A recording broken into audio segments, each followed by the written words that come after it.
Sziasztok! Tegnap lehetőségem nyílt megtekinteni a Pókember vadonatúj nap című filmet, amely egyszerre bizonyult megosztónak és kiválónak. Előzetesben annyit elmondanék, hogy biztos vagyok benne, hogy heves vitákat fog kiváltani a nézők között, hiszen egy új célközönséget igyekszik megszólítani, és én éppen ezért tartom különösen értékes alkotásnak. Az új Pókember akkor is működik, ha nem csak kizárólag a hagyományos, szuperhősös akciófilmként tekintünk rá. De mit is értek ez alatt? Tartsatok velem és kifejtem.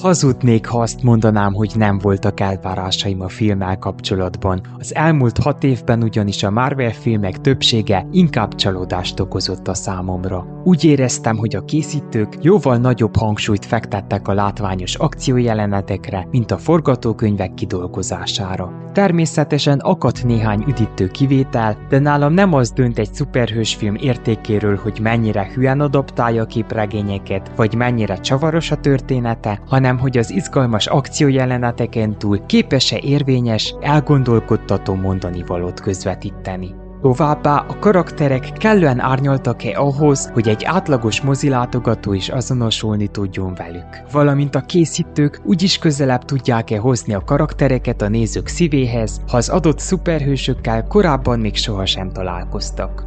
Tavaly kellemes meglepetést okozott a Mennydörgők és a Fantasztikus 4-es, mivel mindkét film merészebb, komorabb hangvételt választott és érettebb témákat dolgozott fel. A Mennydörgők a depresszió leküzdéséről és az empátia nélkülözhetetlenségéről szólt, míg a Fantasztikus 4-es a közösségek és a szülők felelősségvállalását hangsúlyozta. Ezek a filmek azért maradtak emlékezetesek, mert a készítőik bebizonyították, hogy egy szuperhős filmben is lehet valódi emberi problémákról beszélni.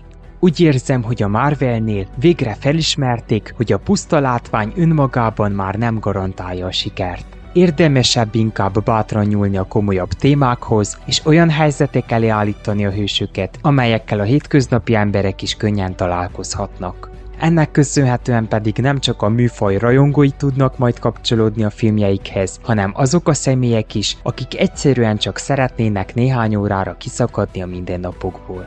Továbbá azt is felismerték, hogy az évek során a saját közönségük is felnőtt, ennek megfelelően pedig egyre érettebb témákat kell beemeljenek a történeteikbe, és ez alól a Pókember vadonatúj nap sem lehet kivétel.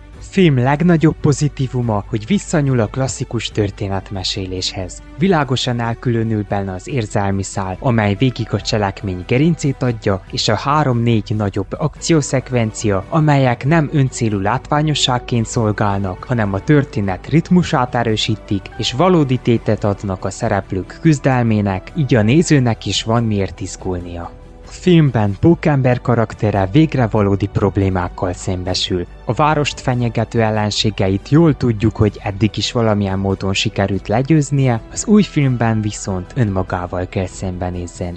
Pontosabban a magányával, az identitásválságával, a felnővéssel és a saját döntéseinek vállalásaival és következményeivel. Történet egyik legnagyobb erénye, hogy nem sieti el a belső vívódásának ábrázolását. Hagynak időt, hogy megismerjük Peter Parker lelkiállapotát, akinek szokás szerint egyszerre kell helytállnia hétköznapi fiatalként és szuperhősként. Ez a kettőség amúgy mindig is a Pókember filmek egyik legfontosabb ismertetőjegye volt, a vadonatúj nap pedig hosszú idő után ismét erre helyezi a hangsúlyt. Gondolom most már felmerült bennetek az a kérdés is, hogy mit gondolok a film antagonista szereplőjéről. Nos, a film főgonosza végre nem egy világuralomra törő természetfeletti lény, hanem egy húsvérember, akárcsak a Mennydörgőkben. Sőt, a történet ennél is tovább megy. Azt sugallja, hogy Peter Parker legnagyobb ellenfele valójában a saját múltja és a belső démonai. A külső konfliktus csupán keretet ad a cselekménynek, az igazi tét pedig az, hogy képes-e feldolgozni a traumáit, elfogadni önmagát és megtalálni a helyét a világban. Külön tetszett, hogy Peter az útja során egy hozzá hasonló elveszett figurával is találkozik, aki kiváló ellenpontként jelenik meg a történetben, így a készítők furfangos módon vele való találkozáskor továbbépítik a jellemét. Bár mindketten ugyanazokkal a kérdésekkel küzdenek, teljes mértékben eltérően gondolkodnak az önelfogadásról, a felelősségről és az igazságszolgáltatásról. A film attól válik igazán izgalmassá, hogy a kapcsolatukat mélyen ábrázolják. Nem pusztán ellenfelek, hanem egymás torz tükörképei. A rejtélyes szereplőről viszont többet nem mondhatok, mivel a spoilernek minősül.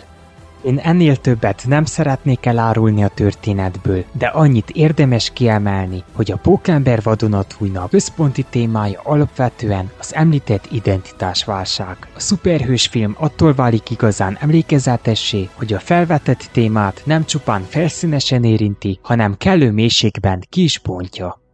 Számomra különösen üdítő volt, hogy a film csúcspontja nem pusztán csak egy látványos végső összecsapásra épül. Legalább akkora hangsúlyt kap a két fél közötti őszinte párbeszéd is. Így a film ironikusan azt üzeni, hogy a valódi megoldásokat nem erőszakkal lehet megoldani, hanem egyenes kommunikáción keresztül. Nekem tetszik az új Marvel filmek stílusa, így javaslom a megtekintést. Lehet, hogy nem olyan pókember történetet kapnak a nézők, amilyent elsőre várnak, de éppen ezért érdemes adni neki egy esélyt.